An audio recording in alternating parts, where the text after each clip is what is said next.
Hello everyone. In this video I'm going to be continuing my forest stand improvement and habitat work. I am now into what I call the bedding area, or I refer to it as the middle of the farm. It's approximately 7.5 acres. It's a good mixture of mature timber and new growth like woody shrubs and grasses. It it does have a creek in it, so good mixture as a water source and lots of food and excellent bedding. There is a section of mature maples right here where the white cursor is, and on the south side where the red cursor is right here. And then if you move to the west, there's an old section of old hickories that produce a ton of nuts for the squirrels. Squirrels love that in the fall. And then in between all of that, you can see the smaller canopies. That's a lot of like red osier dogwood, flowering dogwoods, tons of those, and a lot of soft mass like crab apples and things like that. It's excellent for bedding. The deer love that area. Here I am standing on the south side of the middle, or the bedding area, looking to the north. I'm standing right here. You can see a lot of new growth, a lot of young timber. There's some cherries in here, maples, crab apples, black walnuts. It's a good mixture. There's a lot of multiflora rose in this area. I did not remove it from this area of the farm because I like it for the cover and browse. And the creek starts kind of right here in front of me. I'm going to give you a good example of a girdle cut. So the bedding is down in behind there below the creek. And up here I want cover because the field edge is right there. So I want to shield access by walking that path to the stand. I don't want deer that are bedded down in there to see. I girdled this tree to let sunlight in here, to let this multiflora rose and other brush grow up. But what also happened was tons of new growth off of this tree, off the cherry, shot out. All these little stems that create, in the spring, summer, and fall, it has leaves on it, and that's like a little bush of cover below this girdle. So it's one strategy you could use to kind of shield lower, is girdle cut it to the height that you want new growth to be. Here's an example where I wanted to get rid of a tree beside this walnut. So rather than kill it, because there's a deer trail here and this is where the bedding is in here, I hinge cut it and laid it down horizontal to give them some cover and some browse. I think this is an ash tree, so it should, I think wildlife eats ash trees, so they'll have access to these buds now that were up in the air. So now they can eat these buds for food, for browse in the winter, and it gives them some horizontal cover for bedding.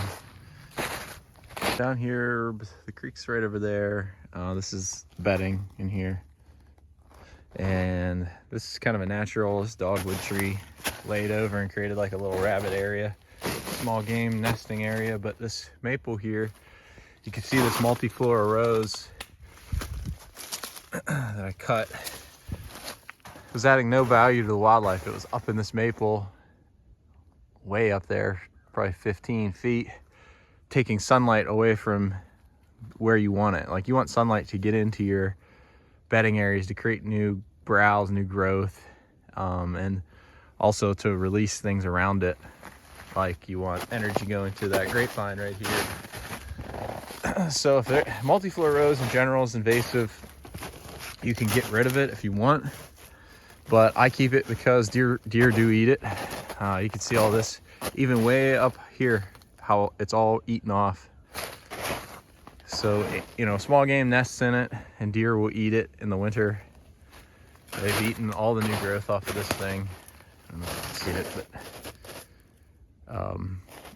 but it is food. So in my bedding areas, I leave it. In my mature timber stand, I've gotten rid of it. I've cut it all out of there. So, like, if you're gonna do a future timber harvest, one thing you want to do first is get rid of all the invasives like multiflora rose, the bittersweet, autumn olive, bush honeysuckle. Get rid of all that stuff so that when you cut your trees, let sunlight in, it doesn't explode. Like, if you would let sunlight hit, that's why this multiflora rose is flourishing, is because it's getting tons of sunlight. there's nothing restricting it. So anyway, that's what I do. This multiflora rose going way up in that maple served no value to wildlife, so I cut it. Here is a crab apple, still holding tons of apples on it. So you can see all the apples and stuff falling, and tons of animals are in here feeding on it. Deer tracks, rabbit tracks, there's rabbit poop everywhere. So this is a good winter source of food if you can promote the growth of a lot of fruit trees like crab apples. You can see this one has tons of berries on it too.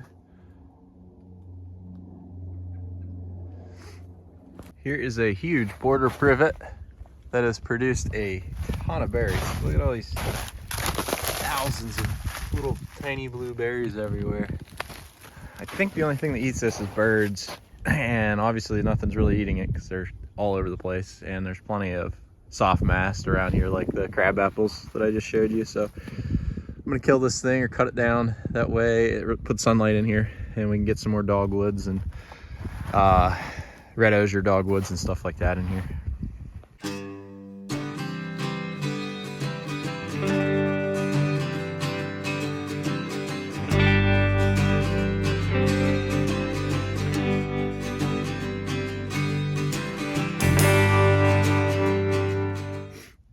This is the biggest multiflora rose I've ever seen. It looks like a tree. It's really 4 inches at the base at least. Massive. It's growing all intertwined into the trees around it. Since there's really no food low, most of it's up, the fresh shoots are up high. I'm gonna kill this thing. I'm gonna cut it at the base here. Here is an Oriental bittersweet that went untouched for too long. You can see it's massive. I cut this last year and it looks like it died, but you can see the size of this thing. It's huge. And then behind me, you can see what it does. It shoots up tons of new shoots.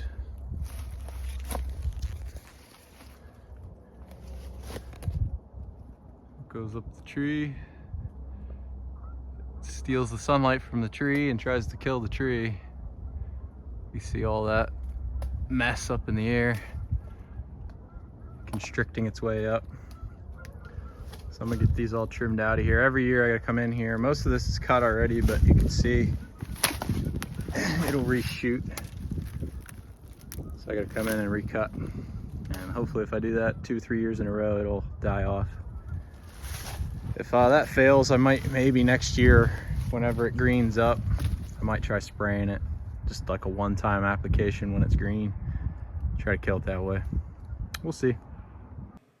This is going to wrap up the timber management and wildlife habitat series of videos for this winter. It took me 3 days, but I got through all of the 25 acres of woods that we have, working on habitat and forest and timber stand improvement, getting rid of invasives, building rabbit houses and things like that you see in this video. Here's a water hole. If you want to see this clip right here in depth, I'll put a link to it at the end of this video. You can go back and watch my video on how I build rabbit houses with downed trees and natural brush basically. But in this case, I built them beside this water hole. But anyway, it took me, like I said, 3 days to do 25 acres. This is the fourth winter now that I've done this work. The first winter, it took me weeks, months. This year, since it's kind of just maintaining what I've already worked on, it took 3 days. So the first time you do it, go through your forest, it's going to take a long time. And then every year after is kind of just maintenance and fine tuning. So, it doesn't take as long years after. But you do learn a lot. I use the Picture This app.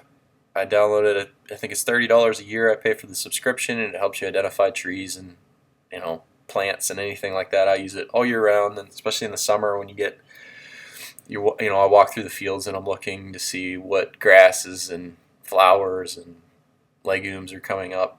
It helps me identify things, and then when I'm walking through in the winter, if I want to identify a specific tree or anything like that. It helps me do that. So it helps you learn a lot. I would recommend it. It seems pretty accurate. But anyway, that's going to wrap this video up. Next up in the series, I am going to be working on opening up the access to our creek. So I built a bridge years ago, the first year that we owned the farm. I built a bridge to get across the creek so that I could drive the tractor, the quad, and stuff across for quicker access back and forth to the north side and the south side of the property. And my kids really like going down there throwing rocks and playing in the creek. So what I want to do this winter is walk through the creek with a set of hedge trimmers and a chainsaw and just open up. I'm not going to cut the roots and stuff out. I'm just going to trim the overgrowth so that you can walk up and down the creek and play in it. You don't want to trim back a lot of trees and brush because you want the roots in there. You want a riparian buffer, they call it, and that helps reduce erosion and helps protect the waterways from too many nutrients and things that can cause algae blooms and stuff like that. I just want to make the creek accessible so that the kids can play in it, and that'll be a fun video for me to make because I've been wanting to do that since we've owned the farm, and I'm going to take advantage of this winter while everything's, the leaves are gone and it's easier to work and get rid of a lot of that brush that hangs over the canopy of the creek. So if that's interesting to you, please subscribe to the channel and you'll see that come up next. Thank you for watching. Hope that you enjoyed.